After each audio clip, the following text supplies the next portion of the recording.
next guest kicked off today's hearing by focusing on some of those central claims. Let's get straight to the source tonight with Congressman Mike Johnson of Louisiana, a member, of course, as I mentioned, of the House Judiciary Committee. Congressman, thank you for joining me tonight. What we saw today as we looked at that hearing, is that a roadmap of what Republicans' impeachment inquiry is going to look like?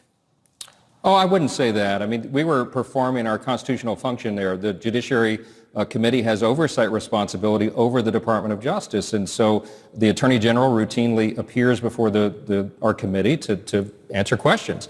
You know, we found the Attorney General today to be very evasive and non-responsive to some of the most important and I think fair questions that were asked, and you know, we have a problem with that. Well, a lot of the questions seem to be centered around David Weiss himself, the U.S. Attorney, and his recent elevation to special counsel. But to the point that your fellow Congressman and Republican Ken Buck made, he said essentially there's this idea that if Republicans would have revolted if Attorney General Garland had either not made him the special counsel as he asked, or if he had fired him when he became Attorney General. Well, I don't know about that, Caitlin, but what I do know is the American people are losing faith in this Justice Department. 65%, that's what the poll says. 65% of Americans have a negative view of the Department of Justice under Merrick Garland. And the reason is because they see a politicized Justice Department. They see a two-tiered system of justice. They see, by way of example, speaking of Mr. Weiss, you know, they see this aggressive prosecution of President Biden's main political rival, President Trump. At the same time, they see special treatment being given to the president's son. And so what are they to conclude? They're losing their faith in our system of justice itself, and that is a real threat in a constitutional republic like ours. That's why the dialogue today, the questions today were so important, and I don't think he gave us satisfactory answers. But is it special treatment? Because, I mean, there are investigations happening into both of them. I mean, they've both been indicted by the same Justice Department for very different crimes, I should note, but they have both been indicted. Can you really say it's a two-tiered justice system if President Biden's Justice Department has indicted his own son? Well, look, one of the questions that he wouldn't or couldn't answer today was why did they allow the most important charges, the tax fraud charges, to lapse? They let the statute of limitations run on that. That's very unorthodox, very beyond the standard for the IRS and for a prosecutor in that case. You know, the Attorney General couldn't tell us about that. He didn't have any answers for the double standard that we've seen across the board. We've seen in the last 2 years concerned parents labeled as domestic terrorists. We've seen, you know, traditional Catholics be targeted to be spied upon in their own churches. We know that the federal court has found in a 155-page court opinion that the DOJ colluded with big tech to censor and silence conservatives online. That's a court that said that, not us. So he wasn't able to give answers for that.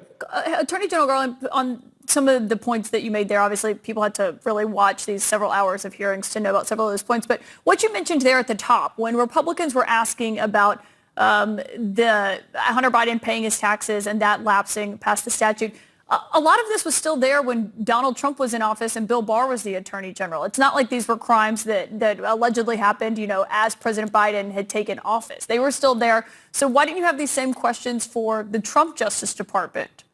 Well, we did ask questions. I mean, Mr. Barr appeared before us for oversight, just like Mr. Garland. About Hunter Biden's taxes? Well, no, I didn't know about that at that time. I mean, we were just finding all this out after the fact. I mean, that's the important point here. But I mean, look at the direct treatment between President Trump and President Biden. You know, the classified documents scandal, right? They're aggressively prosecuting President Trump over that, but they have yet to file any charge against President Biden, even though he had even more documents in more locations. Well, President Trump fought a subpoena from the Justice Department and also allegedly hid documents from even his own attorney that were classified documents that were required by the subpoena to be turned over. Right, but, you know, President Biden had him in a box by his Corvette, right? I mean, the point is that the perception of the American people, they see these things very clearly, and what they see is a double standard. It's the appearance of impropriety, and that's a problem. We have to have a Justice Department that is above the fray. They have to project fairness. I mean, it's really important in our system. Well, I just think that's if you what's look at suffering them, right now. If you look at the two different, when it comes to classified documents, we'll stick on that one.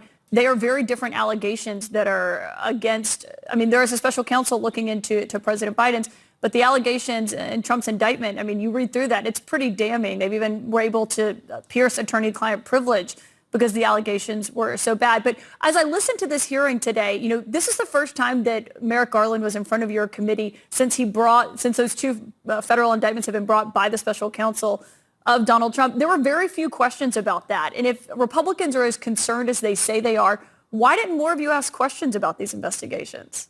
Well, I don't know. We only have 5 minutes. I mean, I had 50 or Seems like a 100 pretty questions. big question.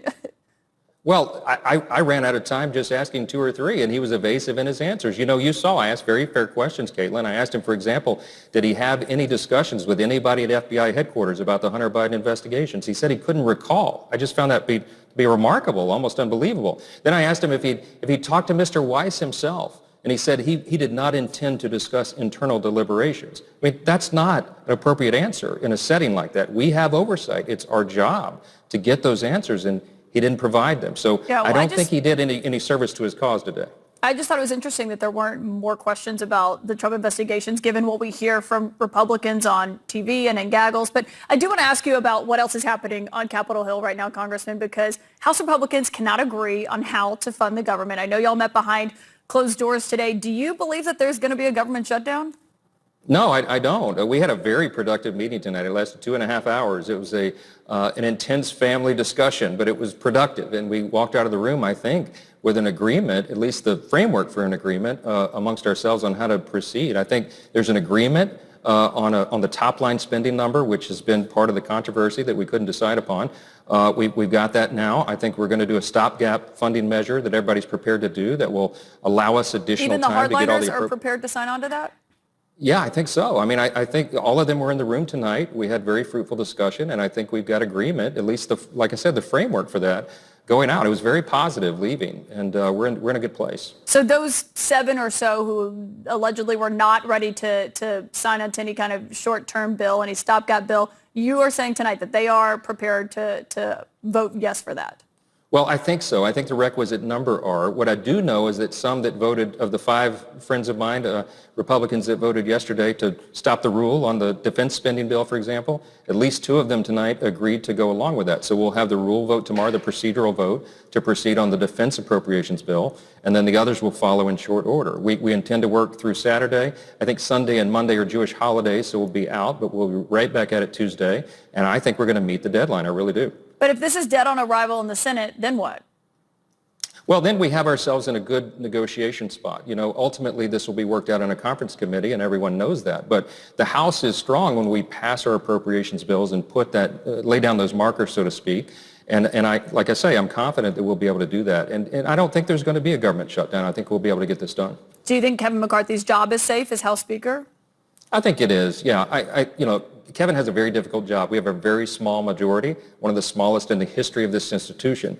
And so it's difficult to get agreement for everybody across the board, especially on big spending measures. So we're deeply concerned about difficult the federal to say debt. the least. I mean, as you wrote, House Republicans voted down their own defense bill yesterday. That never happens.